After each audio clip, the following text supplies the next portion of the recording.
Bom dia, boa tarde, boa noite, sei lá que hora que você vai estar assistindo esse vídeo, mas o importante é que você está assistindo. Se você é um camarada e uma camarada esperta demais, já percebeu que aqui ao meu lado nesse vídeo não tá só essa cara linda, mas tem uma outra carinha aqui do lado, ó, uma companheira para fazermos o nosso vídeo de hoje. Faz charminho. Não, para com isso, ó. Nós temos aqui do lado uma convidada super, mega, ultra especial junto comigo. Eu sou o professor Justino e essa daqui é a... Pode falar, professor. Raiza. Essa daqui é a professora Raiza. Pode ficar sem vergonha, professor. Não precisa ficar tímida, não. Essa daqui é a professora doutora Raiza. É isso aí. E o que nós estamos fazendo aqui hoje? Este vídeo compõe a série de vídeos sobre educação infantil na perspectiva histórico-cultural. Você já viu que os nomes já é quase um capítulo inteiro. Concepções e práticas para o desenvolvimento integral da criança. Que é uma série de livros baseada, é uma série de vídeos baseada em um livro que está para download na descrição. Lá você pode fazer o download do livro e aí se você gostar do nosso papo aqui, você vai lá e faz o download. A Raiza é a autora do capítulo 1 do nosso livro e por isso ela está aqui. Então seja muito bem-vinda, professora Raiza. Aí embaixo está a autora 1, esse não é o nome, tá? É porque ela é a autora do capítulo 1. E hoje nós vamos bater um papo com ela. Só lembrando aqui, ó, esse aqui não deu pra decorar não, hein, Raiz? Ó, o capítulo dela, hein, gente? Esse povo é chique demais. Fundamentos da educação infantil. Marcos legais, concepções da teoria histórico-cultural e práticas com a cultura escrita. Raiza Pael. Já lhe passo a palavra perguntando... Raiza, educação infantil? Que trem é esse? Sou mineira, hein? Que trem é esse de educação infantil? Seja muito bem-vinda, professora Raiza. Muito obrigada, Justino. Bem, eu quero cumprimentar o público, então, né? Também dizendo bom dia, boa tarde, boa noite. Sejam todos muito bem-vindos para o nosso bate-papo.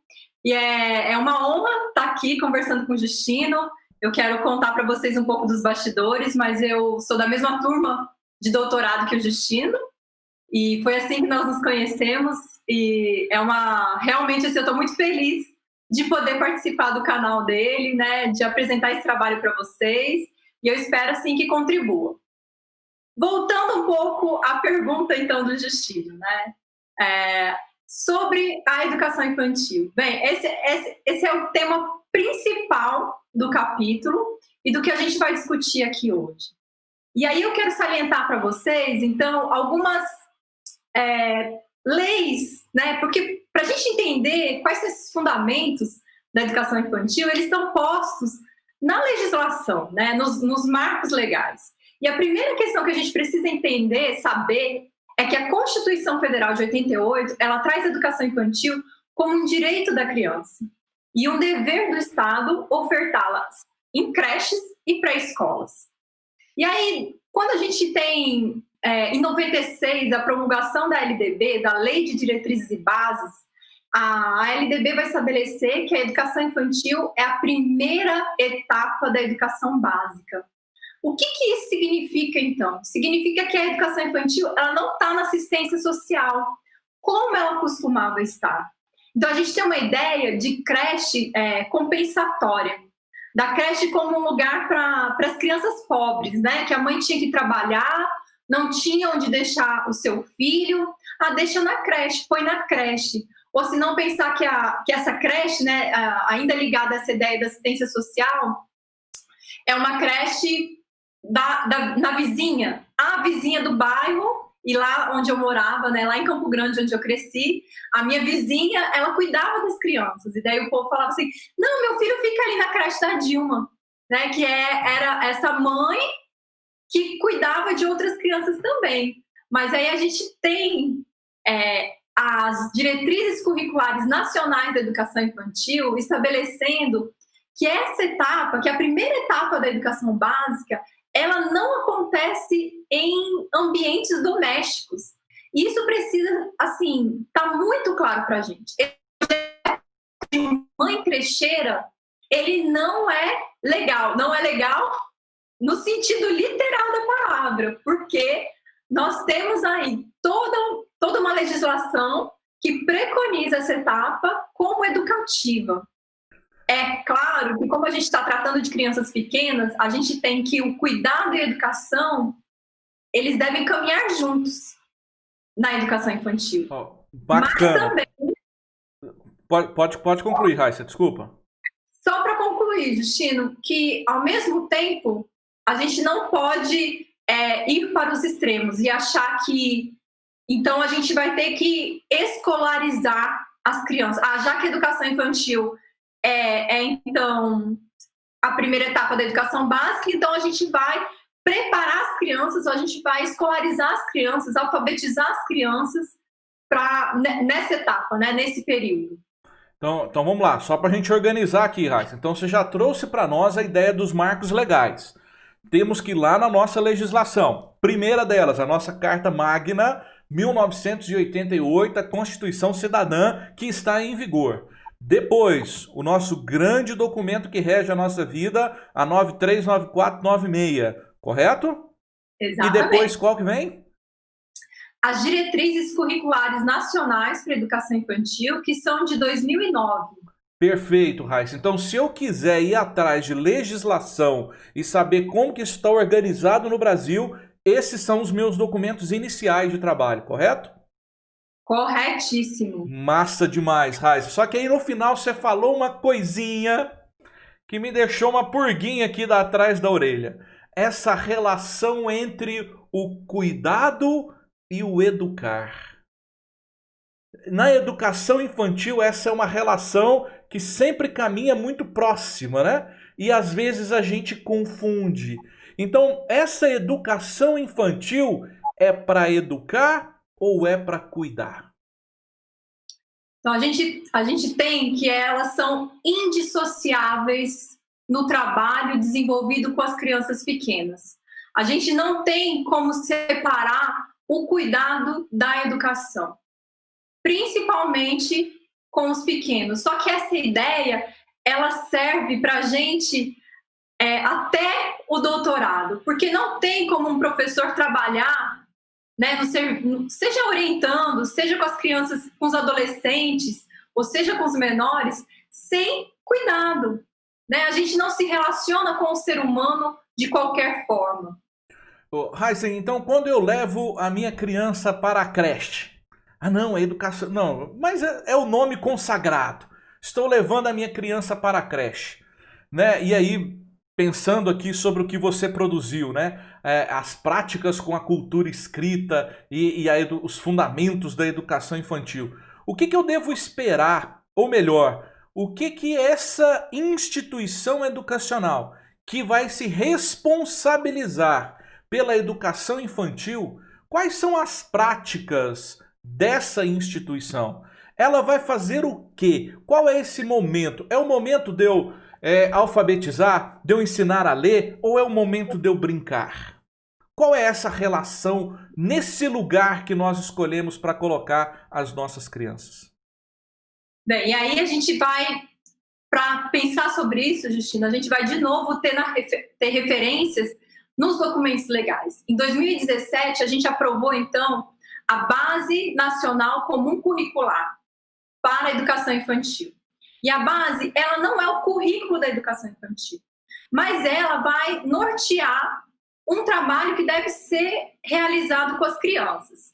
E a base, ela vai, então, em consonância com o que as diretrizes trazem, colocar que a gente tem dois eixos norteadores para o trabalho com as crianças pequenas. Eles são as interações e a brincadeira.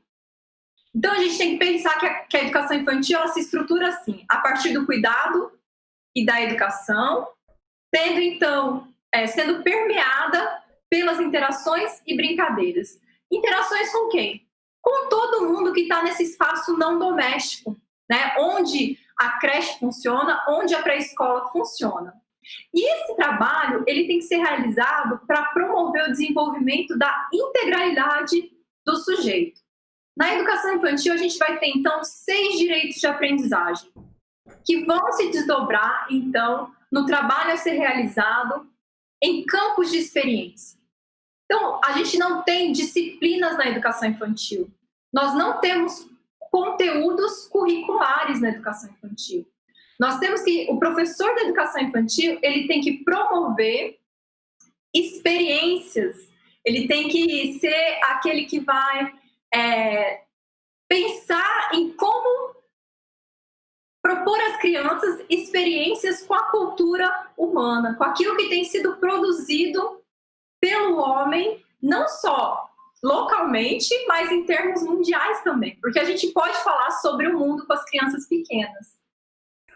Raíssa, eu defendo muito que se nós queremos trabalhar com educação, nós precisamos estudar. E se a educação é um campo fraco, o problema de uma educação como um campo, pensando no campo ali no Bourdieu, é um campo que nós precisamos defender e nos fortalecer. E a legislação é o primeiro caminho para isso. Sem conhecer a legislação, eu não consigo debater. Se eu quiser conhecer um pouco mais sobre essa legislação e esse debate na educação infantil, o que eu faço? Faço o download do livro que está aqui na descrição e vou ler um pouquinho mais sobre o que a professora Raíssa está comentando conosco. Raíssa, uma curiosidade particular minha. Como é que você chegou nesse mundo da educação infantil? Justina, eu gosto muito de contar essa história. E aí tem tudo a ver com essa perspectiva da teoria histórico-cultural também, né? De como eu fui tendo, ao longo da minha vida, né, principalmente enquanto criança, essas referências com espaços de crianças. E aí, algo que me marcou muito foi frequentar a igreja, e na igreja a gente tem uma sala para as crianças. E aí eu lembro que eu fiz a idade para não frequentar mais a sala das crianças, para assistir o culto, e eu não queria assistir o culto e pedi para trabalhar com as crianças, para continuar na sala das crianças. E nesse trabalho com as crianças, eu fui me identificando. Então, eu era criança ainda, mas eu ficava, a gente chama na salinha, né? Apontando lápis, pegando material para a adulta que era responsável. E eu fui crescendo nesse ambiente e fui me interessando pelas crianças, pelo que elas falam, pelo que elas faziam. E eu descobri daí que eu podia ser professora. E quando eu cheguei em casa com essa novidade, né, era o ano do vestibular, eu tinha que escolher o curso. E aí eu cheguei em casa e falei, olha, mãe, eu vou fazer pedagogia. Já sei o que eu vou fazer da minha vida. Eu vou ser professora de criança, eu vou fazer pedagogia. E na mesma hora, minha mãe falou, não, você é muito inteligente para fazer pedagogia. Você vai fazer direito, porque o seu irmão mais velho faz direito. E ela falou assim, e eu trabalho no Tribunal de Justiça, então eu vou arrumar para você um estágio no fórum, como eu arrumei para o seu irmão, e você vai seguir essa carreira jurídica, porque nessa carreira você vai ter sucesso, você vai ser bem-sucedida, vai ganhar dinheiro. Se você for professora, você vai morrer pobre. E aí a gente entrou num embate muito grande e eu descobri, né, pesquisando, que eu podia fazer o doutorado. E essa foi a minha grande cartada para convencer a minha mãe que eu podia fazer pedagogia. Eu falei, mãe, depois que eu fizer pedagogia, eu posso fazer o doutorado e aí eu vou ser doutora e eu posso trabalhar em diferentes campos. Eu não preciso trabalhar só com as crianças na instituição educativa. Eu posso dar aula na universidade, quem sabe? E aí ela se convenceu, ela falou, bom, se você vai dar aula na universidade, tudo bem. Acabou dando errado e hoje você está aqui nesse canal horrível. Parabéns, Raíssa! O sucesso chegou, o sucesso chegou. Estou aqui dando entrevista para o Justino, gente. E você sabe que isso aqui agora acabou, né? Seu mundo agora é o estrelado. Raíssa, olha que bacana, porque se o livro é na perspectiva histórica ou cultural, e aí nós vamos estar com um pezinho lá em Vygotsky, que vai justamente falar sobre essa ideia da cultura, da perspectiva histórica, sobre como o meio vai operar com e sobre você, nessa relação com o meio. E olha como que a relação com o meio produziu essa excelente pesquisadora e professora da educação infantil, que hoje nós temos a honra de ter aqui batendo um papo conosco sobre a educação infantil na perspectiva histórico-cultural. Raíssa, então hoje é só esse aperitivozinho, mas tenho certeza que quem quer falar um pouco sobre educação infantil já tem aqui uma referência por onde começar os seus trabalhos e lá no livro você vai poder continuar. Raíssa, agradeço de coração. Se tiver ainda mais algum detalhezinho que você queira expor para nós, fique à vontade, porque nós já vamos começar os procedimentos finais. Isso, Justino, chamar a atenção assim, o título do capítulo, né, fala sobre práticas com a leitura, práticas com a cultura escrita, e a gente não conversou sobre isso, mas ao ler o capítulo, vocês vão entender por que eu estou fazendo essa relação. E qual é a relação que a gente estabelece, então, entre como a teoria histórico-cultural ajuda o nosso trabalho de professora da educação infantil. Como entender a criança como um sujeito que tem uma história, que faz parte de uma cultura, me ajuda a nortear também o trabalho a ser feito com as crianças. E aí, para ilustrar esse trabalho, eu conto da minha experiência enquanto docente na educação infantil, e daí eu vou contar só um pedaço dela, né? Só alguns episódios, mas voltando a prática para a questão da cultura escrita, porque esse é um grande nó que a gente tem na educação infantil. Quando você me perguntou, né, a gente alfabetiza ou não? Essa é uma grande questão. E aí eu discuto no livro um pouco sobre isso. E queria convidá-los todos para lerem, né, façam suas críticas, depois conversem comigo, né, deixem um comentário aqui no vídeo, eu vou estar acompanhando.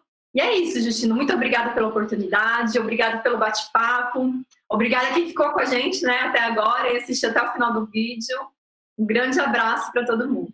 Muito obrigado, Raíssa. E esse é um experimento que nós estamos fazendo, lançando esta série, porque a ideia é justamente essa: fazer um debate entre nós aqui no vídeo, com o autor, a autora do capítulo, o que vocês vão ler e o que você vai comentar. Vamos ver se esse bolo todo vai sair alguma coisa. Estamos esperando todos e todas. Raíssa, foi um prazer. Agradeço demais tê-la aqui comigo. Eu sou o professor Justino. Essa daqui é a professora Raíssa. E você já sabe, a gente se encontra.